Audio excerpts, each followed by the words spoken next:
Olá, sejam bem-vindos a mais uma edição do seu Videocast Anante. É um videocast que também é transformado em podcast nas principais plataformas de áudios do Brasil. E nós estamos aqui hoje, vamos conversar sobre alergia, nós vamos conversar sobre imunologia. São temas interessantíssimos para você que está nos acompanhando. Para isso, estou recebendo aqui a doutora Marta Guidatti. Ela é alergista e imunologista. Seja bem-vinda, doutora Marta, tudo bem? Muito obrigada pelo convite. E é bom que o nosso cenário está bem ilustrado aqui hoje. Daqui a pouco nós vamos conversar sobre isso. Doutora, o que é uma alergia?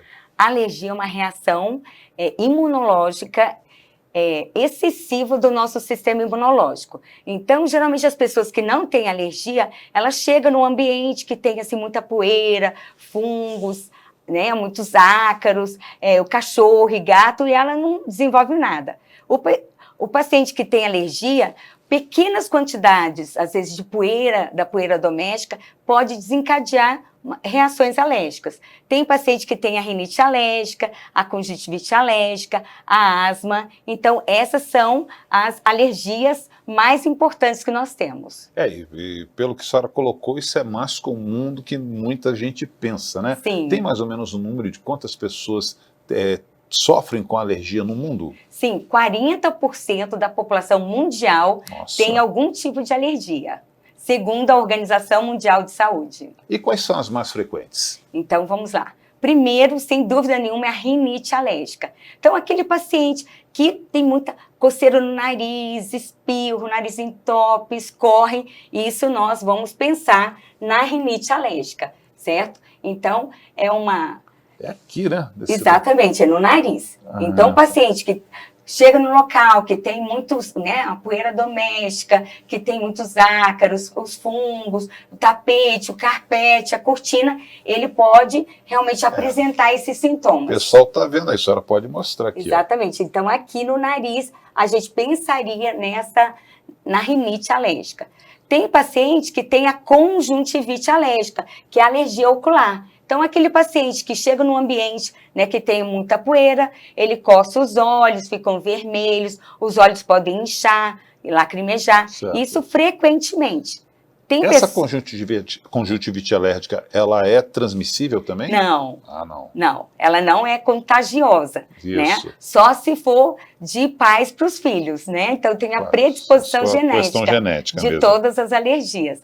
A gente tem a asma, né? A asma é uma doença inflamatória crônica dos nossos pulmões, certo? Então aquele paciente que tosse seca, falta de ar, chiado no peito, principalmente pela manhã e à noite, a gente pode pensar na asma. Tem paciente que tem urticária, que são aquelas placas avermelhadas Fica coçando. Que coçam, exatamente, certo? E essa urticária, ela pode vir acompanhada pelo angedema, aquele paciente que incha os lábios, incha as pálpebras, pode inchar as mãos, a genitália. Então, isso a gente dá o nome de angedema. Angedema. Tem paciente que tem a dermatite atópica, aqueles pacientes que coçam bastante aqui na dobrinha, né, do cotovelo, na dobrinha do joelho. Esse paciente, nós podemos pensar numa dermatite atópica. Nossa senhora, tem uma biblioteca enorme. Vamos voltar aqui à rinite alérgica, né? Como se procede o tratamento da rinite alérgica? Então, assim, primeiro a gente sempre vai no diagnóstico. Então, o ideal seria sempre consultar um especialista em alergia e imunologia para dar esse diagnóstico. A gente deu o diagnóstico, então, primeira coisa é o controle ambiental. Então, não varrer a casa, só passar um pano úmido no chão e nos móveis, aspirar o colchão, travesseiro, o cantinho do quarto e da casa. Segunda coisa, aí é o tratamento medicamentoso. A gente vai fazer o quê? A gente vai ter que dar medicamentos, mas são sintomáticos. A senhora falou, não varrer a casa? Não, a gente não pode varrer. Nossa. Toda vez que a gente varre, a poeira levanta. E aí, para o alérgico, que tem a rinite, por exemplo, varreu a casa ou usou o espanador, aquela poeira levanta e ele começa a ter os sintomas da rinite alérgica. Então, o ideal seria realmente aspirar colchão, travesseiro, cantinho do quarto da casa. É aspirar. Tem que limpar, né? Mas não varrendo e nem passando o espanador. Certinho, tá? Doutora, vamos falar sobre alimentação. Quais os alimentos que mais causam alergia? Então, é leite de vaca, ovo, soja e trigo. Aí nós temos também os frutos do mar, as castanhas, nozes, então peixes. Esses são os alimentos mais importantes, mais frequentes. Tanto para criança quanto para adulto? Na criança é mais o leite de vaca, ovo, soja e trigo. Nos adultos são os frutos do mar, né, as castanhas.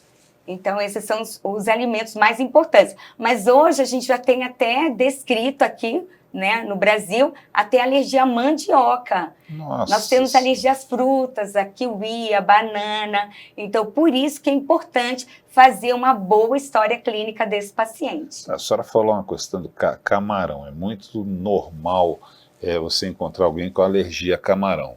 Mas essa pessoa que tem alergia a camarão, a coisa pode ser controlável? Ou seja, tomou o remédio e pode cair comendo camarão? Não pode, certo? Então, porque mesmo que ele tome um antialérgico antes de consumir, ele pode ter uma reação alérgica grave, que é o que a gente chama de anafilaxia. Então, a gente não recomenda aquele paciente que tem um diagnóstico de alergia alimentar, por exemplo, ao camarão, ele não pode comer nem um pedacinho e nem, eu vou tomar um antialérgico e comer o camarão. Isso não pode acontecer. Voltando aqui ao alimento, falando do leite, qual a diferença que tem entre a pessoa que é alérgica a leite e a pessoa que é intolerante à lactose? São doenças totalmente diferentes. Não tem nada a ver? Não tem nada a ver. Alergia à proteína do leite de vaca, então é uma reação imunológica. Então é aquele paciente, ele tomou o leite, ele empolou o corpo, ele inchou, pode dar até uma reação alérgica grave, uma anafilaxia. Mas já a intolerância você não pode comer grandes quantidades de leite, certo? Então, não existe alergia à lactose, porque lactose é açúcar. A maioria das alergias são à proteína. Então, a alergia à proteína do leite de vaca é diferente da intolerância à lactose. A intolerância à lactose é uma deficiência da lactase, que é uma enzima que quebra o açúcar do leite. Então, se eu der uma lactase para esse paciente que tem intolerância, eu resolvo o problema dele. Claro. Agora, o paciente que tem alergia à proteína de leite de vaca, ele não pode consumir nem leite com e nem sem lactose, certo? Então, são doenças totalmente diferentes e o diagnóstico é diferente e o tratamento é totalmente diferente. Doutora, nós estamos aqui num ambiente virtual pertencente que é muito frequentado por médicos do trabalho. Por que eu estou colocando isso? Como que, de repente, tanto o empregador como o empregado, ele pode preparar para trabalhar num ambiente propício, um pouquinho longe das alergias? Vamos colocar primeiro a palavra do empregador, ou seja, aqui nós estamos num estúdio, onde esse estúdio tem um carpete aqui no piso, tem uma espuma no teto, tá? Como preparar esse ambiente para que a turma que trabalha aqui, elas sejam protegidas e não sejam contaminadas, vamos dizer assim? Ótimo. Então, assim, o ideal seria que, ao invés de que tivesse assim, o tapete, o carpete, a cortina, então o ideal seria as persianas verticais, aquelas que são fáceis de lavar. O ideal seria, ao invés do tapete, do carpete, a gente colocar tudo o piso frio mesmo, cerâmica. E o ideal seria aspirar tudo que tem aqui. Certo. O ar-condicionado, por exemplo, ele é recomendado, desde que ele esteja limpo. Vou perguntar agora sobre ar-condicionado. E uma temperatura que o ideal seria 22 a 24 graus Celsius. Então, esse seria o ideal. Então, nós temos que fazer a manutenção desse ar-condicionado e, se for possível, que essa manutenção seja semanal. Ou com bastante frequência, né? E se der para abrir a janela, seria ótimo, né? Ao invés do ar-condicionado, então a gente abrir a janela. Desde que o paciente não tem alergia, às vezes, a pólen, né? E aqui no Centro-Oeste é mais alergia ao pólen de grama. Então, tem paciente que, às vezes, está cortando a grama, às vezes tem a manifestação das suas alergias também. E o empregado, ou seja, o trabalhador, como se proteger para não ser acometido por uma alergia, por uma rinite alérgica? Como? Eu saio de casa, de repente aquele trabalhador pega um ônibus ou aquele operário está lá na obra, precisa daquele labor para sobreviver. Como que ele pode se proteger? Então, primeiro aquele né, aquele trabalhador que está lá na obra e tudo, usar todos os seus equipamentos de proteção individual. Sim. Então, se está recomendado que use máscara, que use o capacete, que use a luva, que tem paciente que tem dermatite de contato, inclusive ao cimento, né? Então, tem paciente que tem alergia também ao látex. Então, tudo isso a gente tem que colocar os EPIs, né? Paciente, por exemplo, uma enfermeira que tem alergia a látex. Então, hoje a gente tem as luvas, né? Luvas de vinil. Então, tudo isso. Então, um paciente que é cozinheiro, que mexe lá com detergente, tudo que pode acontecer. Então, hoje a gente tem luvas para isso. Algodão por dentro, tecido impermeável por fora. Então, tudo isso a gente vai ter que orientar o nosso paciente para que ele mantenha o seu trabalho e da melhor forma possível. E o ideal seria que ele fizesse o diagnóstico das suas alergias, claro, e fazer um tratamento não só na crise. Então, o paciente que tem asma, né? Não é só na crise. Ele está... fazer um tratamento de manutenção.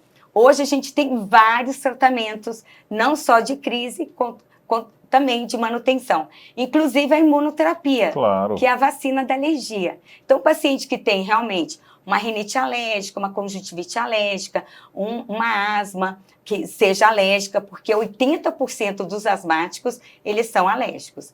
Então, esses pacientes, ou paciente que tem dermatite atópica, eles, dependendo do seu prick test, que é aquele testezinho de alergia, aí a gente pode indicar também a imunoterapia, que é a vacina de alergia. Isso aí, tá aí um papel importantíssimo para você, médico do trabalho, né?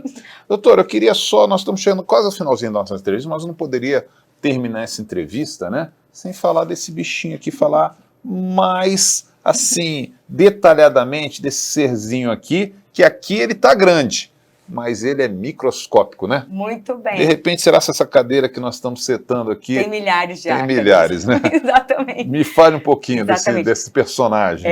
O ácaro é o principal fator desencadeante das alergias respiratórias. Ótimo. Então, por isso que a gente tem que fazer o controle ambiental. Para a gente imaginar onde que o ácaro gosta de viver. Principalmente onde tem exposição à poeira, tá? Mas principalmente no colchão e no travesseiro.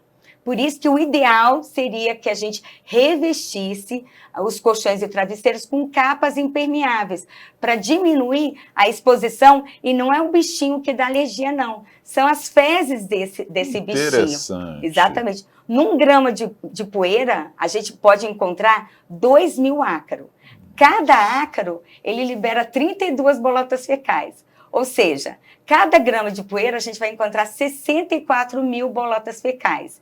Então, eu sempre digo que a gente dorme com o nosso principal inimigo, que sem dúvida nenhuma é o ácaro. E nós andamos com o nosso... Porque, pelo que a senhora está falando, a roupa que nós estamos vestindo tem ácaro também. Pode ter ácaro, por isso que a gente sempre tem que... né, o ideal seria, né, lavar a nossa roupa, até com água quente, né? Então, aspirar o colchão, travesseiro, diminuir essa exposição com tudo que possa acumular a poeira doméstica, que provavelmente tem ácaro. Se eu estou entendendo bem, vamos colocar, eliminar é quase impossível. Sim. O que existe é uma redução de danos. Muito bem. A gente diminui essa exposição. Claro. Então, tudo isso, né, fazendo o controle ambiental, se você tiver cachorro, gato, então tudo isso a gente vai diminuir essa exposição aos principais fatores desencadeantes das alergias e, sem dúvida nenhuma, o ácaro é o nosso principal fator desencadeante das alergias respiratórias. Doutora, nós estamos chegando ao final da nossa entrevista e, logicamente, eu não posso terminar sem as suas considerações finais. Agradecendo muito aqui a sua participação no estúdio. Suas considerações finais aqui para a câmera 2 lá. Então, primeiramente, eu gostaria de agradecer o convite e dizer que 40% da população mundial tem algum tipo de alergia. É importante, né, que o paciente ele procure um especialista em alergia e imunologia para que ele possa viver da melhor forma possível, sem asma, sem rinite, sem conjuntivite alérgica, sem as dermatites atópicas de contato e que ele tenha, né, uma alta produtividade no trabalho, na escola e que possa fazer, né, ter uma alta qualidade de vida e fazer o que ele gosta. É isso aí. E sem ácaro, que em nome de Jesus. Eu, doutora Marta Guidotti, agradeço muito a sua participação em nome de toda a diretoria da ANANT. A porta dos nossos estúdios estão sempre abertas. E lembrando que essa entrevista, logo ao final, ela vai também no formato de podcast nas principais plataformas de áudio, tá? Estaremos de volta numa próxima edição do seu Videocast Anante. Até lá! Obrigada.